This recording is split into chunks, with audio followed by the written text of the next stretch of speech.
안녕하세요. 반갑습니다. 오늘은 어떤 사람책에 대해서 살펴볼까요?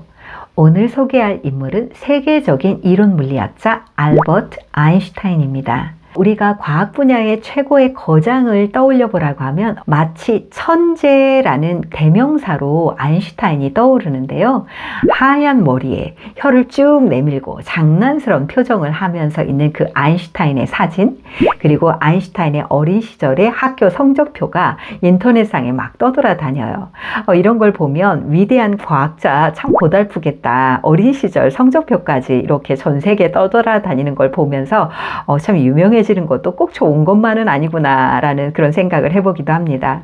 자, 그러면 이렇게 위대한 아인슈타인은 어떻게 놀라운 과학적 업적을 이룰 수 있었는지 궁금하시죠? 살펴보도록 하겠습니다. 첫째, 아인슈타인의 가정 환경입니다. 우리가 사람책 인물을 연구해 볼 때 항상 가정에 대해서 이야기를 나누는데요. 어떠한 타고난 특성이 가정이라는 그 토양 안에서 뿌리를 내리고 자신의 잠재력을 이렇게 키워가기 때문에 가정 분위기를 연구하는 것은 참 중요한 것 같습니다. 많은 분들이 좋은 부모님, 특히 좋은 부모님이라고 했을 때 사랑으로 돌봐주고 지적으로도 좋은 자극을 주고 대화도 많이 해주고 이런 부모님이 되게 좋고, 또 물질적으로도 지원을 많이 해주는 부모님이 요즘은 최고라고 이렇게 얘기들을 하고 있는데요. 알버트 아인슈타인은 독일 유대계 집안에서 태어났습니다. 그래서 아인슈타인을 얘기를 할 때 독일에서 태어난 유대계, 스위스, 미국 국적을 가진 이론 물리학자라고 이야기를 하고 있죠. 아인슈타인은 평범한 가정에서 태어났고 유대인 집안에서 자랐는데, 어린 시절 아인슈타인은 만 3세, 우리나라 나이로 5살 때도 거의 말을 잘 못했다고 해요. 그리고 7살 때도 아인슈타인은 웬일인지 심부름도 제대로 못했대요. 그래서 부모님이 걱정을 한 거죠. 좀 발달이 너무 늦는 거 아닌가요? 그리고 뭐가 문제가 있는 것 아닌가요? 이렇게 생각할 정도로. 근데 다행히 자기가 관심 있는 분야에서는 굉장히 영민함을 보였다고 하는데요. 어린 시절 일화가 있죠. 아버지가 나침반을 아이에게 선물을 했는데 나침반을 이렇게 던져놔도 저렇게 던져놔도 나침반의 그 방향이 전혀 바뀌지 않고 이렇게 일정한 방향을 가리키고 있는 거예요. 근데 이상하다, 왜 그렇지? 라고 하면서 과학적 원리에 눈을 뜨고 호기심이 발동이 되었다라는 일화가 있습니다. 진짜 그랬는지는 우리가 알 길이 없지만 아인슈타인의 경우는 학교에서도 자기가 관심 있는 분야에만 관심을 보이고 나머지 부분에는 대답도 대충 하고, 그리고 발달도 느리고, 그래서 고등학교 다닐 때는 심지어 선생님이 너 같은 아이는 가르칠 수가 없다 이렇게 말하기도 하셨다고 해요. 에디슨도 그랬고 아인슈타인도 그랬고, 이상하게 굉장히 뛰어난 과학자들의 경우는 학교 생활이 제대로 잘 이루어지지 않았던 것 같은데, 아인슈타인 같은 경우는 선생님한테 굉장히 생뚱맞은 질문도 많이 했다고 그래요.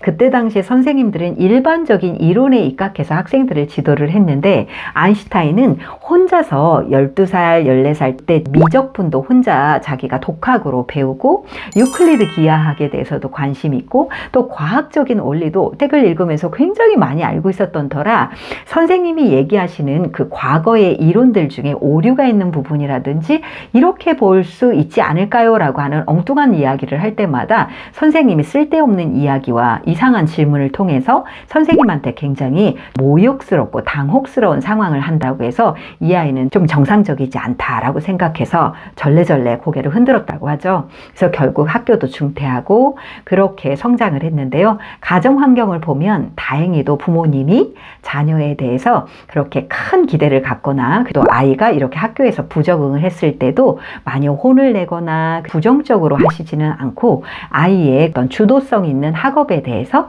충분히 인정해주는 그런 분위기였다라고 생각이 됩니다. 이 부분이 아인슈타인한테는 굉장히 도움이 됐던 것 같아요. 자, 두 번째, 아인슈타인은 어떤 특성이 있었을까요? 네, 아인슈타인은 여러분이 예상하신 것처럼 호기심이 남달랐어요. 그런데 이 호기심이 모든 분야에 있었던 게 아니라 전형적인 이과, 이과 사람이었던 거예요. 수학, 과학 이런 것들을 굉장히 좋아해서 그쪽 분야에 대해서는 쭉 성적도 좋았고 그리고 굉장히 좋은 성취도 이루었다라고 해요. 그런데 뭐 프랑스어라든지 관심이 없는 거는 수업도 제대로 들어가지도 않고 시험도 제대로 치지도 않고 그래서 점수가 낮았다고 해요. 누구는 언어장애가 있었던 것 뭐 그래서 학습장애 있는 거 아니냐 굉장히 많은 이야기들이 떠돌아다니는데 정설에 의하면 어떤 특정한 학습장애가 있어서라기보다는 수학과 과학 쪽에 호기심이라든지 관심사가 그쪽에 전형적으로 많이 몰려있고 그 나머지 부분에 대해서는 상대적으로 관심이 훨씬 덜하고 대충하고 이런 특성이 있었던 것으로 보여요. 그래서 타고난 특성으로 지적 능력이 우수했던 것은 인정할 수 있을 것 같아요. 12살에 미적분을 혼자서 푼다는 거 쉽지 않잖아요. 그러니까 이 아이가 갖고 있었던 두뇌, 논리수학적 지능 부분에서 탁월했던 것 같다. 그리고 공간적인 부분에 대해서 이해하고 상상하고 하는 부분들이 남달랐던 것 같아요. 공간지능 부분에서도 좋았을 것으로 추정이 됩니다. 자, 그러면 어떻게 교육 기회가 있었고 그리고 어떻게 성장했는지 한번 살펴보도록 하겠습니다. 아인슈타인은 수학과 과학을 좋아하니까 당연히 과학기술을 더 많이 공부할 수 있는 그런 환경을 찾아다녔겠죠. 그래서 스위스에서 가장 유명한 쥐리 공과대학에 들어가려고 준비를 했었어요.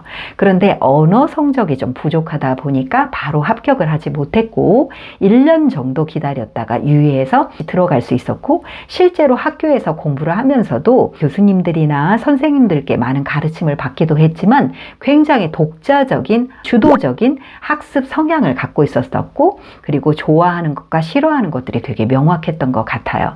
그러다 보니 선생님들과의 관계가 좋은 분도 있었겠지만 대체로는 좋지 않고 물론 유대인이기 때문에 사회적으로 진출하는 데 한계가 있었던 것은 기록상으로 남아 있습니다. 그런데 대표적인 일화로 아인슈타인이 굉장히 명문대 또한 과학도로 졸업을 했으면 좋은 직장에 취업할 만도 한데 첫 직장이 사실 보험회사였다고 해요. 전공을 살리지도 못하고 어떻게 해서 보험회사를 취업을 했어야 했느냐. 지도 교수님이 추천서를 안 써줬다고 합니다. 오죽했으면 안 써줬을까라는 그런 부분들이 상상이 되기도 하는데 수학과 과학 쪽에서는 뛰어난 그런 영민함이 있었을 수는 있겠지만 지도 교수님과의 그런 인간관계에서는 그다지 좋은 관계를 유지하지는 못했던 것 같아요. 그리고 직장 생활을 하면서도 해야 되는 일, 해서는 안 되는 일, 사람들과 어떻게 대해야 되고 이런 부분에서 여러 가지 갈등들이 나타나는 걸로 봤을 때 인간 친화 지능에서 다소 좀 약하지 않았을까. 그리고 언어 지능 부분에서도 좀 높지 않았을 것으로 추정이 됩니다. 이렇게 그 성장 과정들을 거치는데 어쨌든 이 사람에게 결정적으로 가장 큰 도움이 됐던 것은 특허청에서의 근무 시절입니다. 보험회사에서 어렵게 직장 생활을 하고 경제적으로도 어려워서 아르바이트를 하겠다고 수학과학을 지도하겠다고 신문에다가 과외한다라고 이렇게 공고를 내는 그 적절치 않은 행동을 해서 그 보험회사에서도 잘리고 그래서 어렵게 생활하고 있는 걸 친구가 도움을 줘서 특허청에 근무를 하게 되거든요. 그래서 그때 당시에 참 행운이었던 게 아인슈타인은 거기에서 여러 가지 특허 기술들을 심사하는 그 과정에서 이것들을 실험해보고 점검하고 그 과정에서 자기가 갖고 있었던 과학적 지식과 실제 이곳에서 앞선 선진 기술들을 결합해 볼 수 있는 그런 기회여서 그때 당시에 아주 우수한 논문들을 4편 이상을 쓰면서 최고의 전성기를 누렸다고 합니다. 어떻게 하면 이렇게 본인의 잠재력을 찾아갈 수 있을까? 자신의 소질이 타고나는 것도 중요하지만 그 소질을 증폭시킬 수 있는 좋은 진로를 찾고 그곳에서 시너지 효과를 낼 때 잠재력이 잘 켜질 수 있다고 생각합니다. 자, 마지막으로 아인슈타인의 차별화 요소로 어떤 것을 꼽을 수 있을까요? 저는 상상력을 꼽고 싶습니다. 아인슈타인은 창의적인 과학자로 유명하죠. 이론 물리학자들은 그야말로 수학적인 계산을 하고 물리학적인 그런 실험들을 많이 하지만 그런데 만약에 아인슈타인에게 상상력이 없었다면 아마도 오늘날 그가 발견한 상대성 이론이라든지 다양한 혁신적인 이론들을 완성하기 어려웠을 것이라고 많이들 추정하고 있습니다. 이 상상력이라는 건 기존에 존재하고 있었던 들에 대해서 다양한 형태로 전혀 다른 관점에서 바라보는 것들이 되게 중요한데, 아인슈타인은 어린 시절 어머니 덕분에 음악 활동을 했고, 음악을 하면서 그 소리 속에 있는, 소리는 시간적인 예술이기 때문에 점점 이렇게 사라지지만 분명히 존재하지 않지만 그것은 또 존재를 해요. 그런 것들이 과학적 이론과 결합을 하면서 기존의 과학적으로만 바라봤던 이론을 예술성을 통해서, 상상력을 통해서 이것이 창의 융합형으로 결합이 되면서 기존의 과학자들이 알아볼 수 없었던 혁신적인 통찰을 하게 되는 거죠. 네, 오늘 알버트 아인슈타인에 대해서 살펴봤는데요. 우리가 어떤 점을 좀 본받으면 좋을까요? 아인슈타인을 보면서 꼭 생각해 봤으면 좋겠는 거, 내가 가진 소질이 어떤 것이냐를 우리 스스로가 발견하기 위해서 노력을 해봤으면 좋겠어요. 난 뭘 좋아하지? 뭘 재밌어하지? 그것을 내 스스로 주도적으로 학습해가는 거 중요한 것 같습니다. 그리고 알버트 아인슈타인도 어찌됐건 간에 특허청에서 근무를 하게 되면서 물 만난 고기처럼 자신이 갖고 있었던 이론이 여기에서 굉장히 많이 이렇게 무르익게 되잖아요. 그러니까 좋은 소질과 적성은 결국은 이것이 꽃을 피울 수 있는 환경이 주어질 때 거기서 깊게 뿌리를 내고 위로 뻗어나가고 꽃을 피울 수 있다. 그런 점에서 좋은 소질을 타고난 것도 중요하지만 내 소질이 잘 뿌리 내릴 수 있는 환경을 찾는 것 너무 중요한 것 같습니다. 그래서 우리도 아인슈타인처럼 나의 소질과 적성을 잘 개발할 수 있는 토양이 될 수 있는 환경을 찾기 위해서 이렇게 눈을 두리번 하고 주위 사람들로부터 기회도 요청해보고 그런 삶을 살았으면 좋겠습니다. 오늘도 경청해 주셔서 감사합니다.